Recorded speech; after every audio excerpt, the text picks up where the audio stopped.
Let's talk about your next writing assignment. You are going to be writing a fictional narrative. Most people like to read stories or fictional narratives. They are a good way to learn about people and they are fun to read. Most fictional narratives have a problem that one of the characters has at the beginning of the story. The problem is usually solved at the end of the story. Play and scripts are other ways to tell fictional stories. Fictional narratives have these features. It tells a made-up story. It has a beginning, middle, and end. It has a plot with a problem that is solved at the end. It includes the words that the characters say. It uses time order words to tell events in sequence. For example, in the beginning, then, next, finally, at the end of the day, kind of tells the story in a sequence, moves it along. In this workshop, you'll write a fictional narrative. During your writing assignment, you'll complete the following steps. Identify the key features of a fictional narrative. Plan and organize ideas by using notes and a graphic organizer. Draft, revise, and edit a fictional narrative. Publish and present a fictional narrative. And then you'll use a rubric for self-evaluation of a fictional narrative. So let's go ahead and move on with your assignment.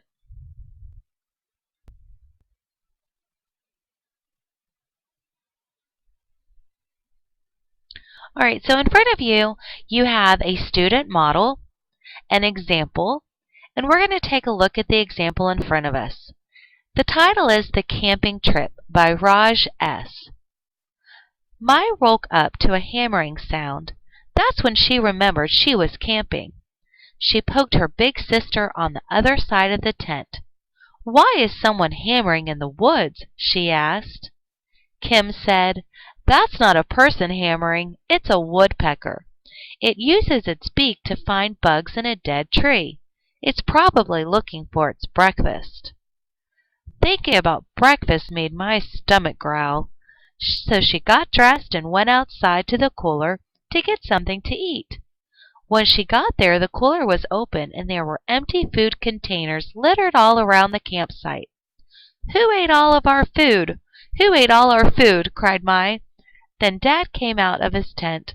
"Oh no, it looks like one of us forgot to lock the cooler. A clever raccoon must have opened it up and had a late-night snack."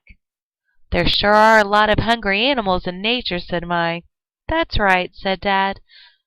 Alright, we're going to go ahead and stop there because I just want to take a look at some of the traits in this writing. Hopefully you've identified that it is a fictional narrative. It is a made-up story. Seems like it's meant to entertain us. There's characters, there's a definite setting. The story is taking place over time. At the beginning they woke up, so we know it's the morning time. And then a progression starts to happen. She pokes her head outside the tent. They noticed something happening, so she got dressed. She went outside to the cooler. So there's a passage of time happening. It's really important that when you are writing your fictional narrative that you're stopping and going back and rereading it and asking yourself, does it make sense? Is the passage of time making sense? Now the first thing you need to do to get started is you need to have a plan. We call this the pre-writing stage. What are you going to write about? You might want to jot some ideas down. You can use a graphic organizer to help you get some ideas. Where's your setting going to be? Who are your characters? What kind of events are going to happen in the story? This isn't where you're writing out the story. This is just where you're jotting some ideas, kind of get the brain waves working. And understand that just because you put something on your organizer, on your pre-writing sheet, doesn't mean that every detail will end up in your final story. So then after you have your plan, and you have your pre-write, you've got your ideas, the next step is the draft. Take a look over here on the side. When you write a draft, you are taking a first pass at your writing. You don't have to worry about making mistakes when you write a draft. There will be time to fix those mistakes in later stages. At this stage, you're going to just get your ideas, get your story down on paper. You just need to kind of go for it. Sometimes the hardest part to writing is just getting started. So just go for it. This is a draft, so you know you're going to go back and make some changes. It doesn't have to be perfect the first time. Alright, so after you have your first draft, the next stage is the revise stage. Take a look at the side here. When you revise your writing, you are improving your writing and making it stronger. You want to change it until you feel it states exactly what you are trying to say. To revise your fictional narrative, you should use one or more of these revision strategies. Include dialogue or the words a character says. Add descriptive details to describe a person, place, or thing.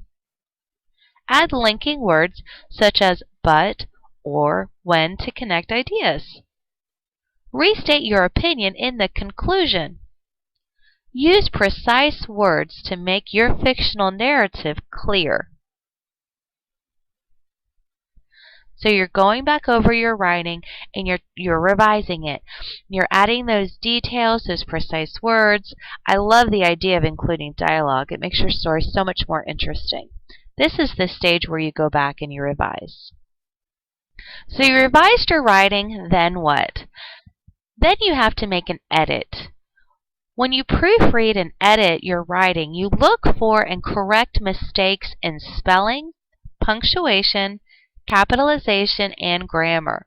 Reading through a revised draft multiple times can help make sure you're catching any errors. Let's say that again. Reading through a revised draft multiple times can help make sure you're catching any errors. Sometimes when you read your writing, it looks perfect and wonderful to you. And then someone else reads it and they notice that you didn't capitalize or you forgot periods. That's why it's important that you need to reread your own writing several times, because you might not catch something the first time that you'll catch the second or third time. So this is where you go back and you ask yourself, did I spell that word correctly? Did I capitalize all my names? Did I capitalize all my names of places? Do I have commas where commas should be? And you really make those final edits. Alright, so let's review. You made a plan. You did a graphic organizer or some sort of pre-write to get your ideas onto paper. You created a draft just to kind of get your story on the page and get it moving. Then you did a revision. You revised your writing. You went back and added some great details, maybe some dialogue, some precise words. Then you did an edit. You checked for your capitalization, your spelling, your grammar, made sure that all of those conventions were correct. What's left? The publishing stage. When you publish your writing, you create a clean, neat final copy. Be sure to format your final draft so it's easy for readers to follow the flow of the text. Adding visual and multimedia elements can make your writing more interesting. Consider including illustrations, photos, maps, videos, or audio to help make your book review more interesting to your readers. Are you ready?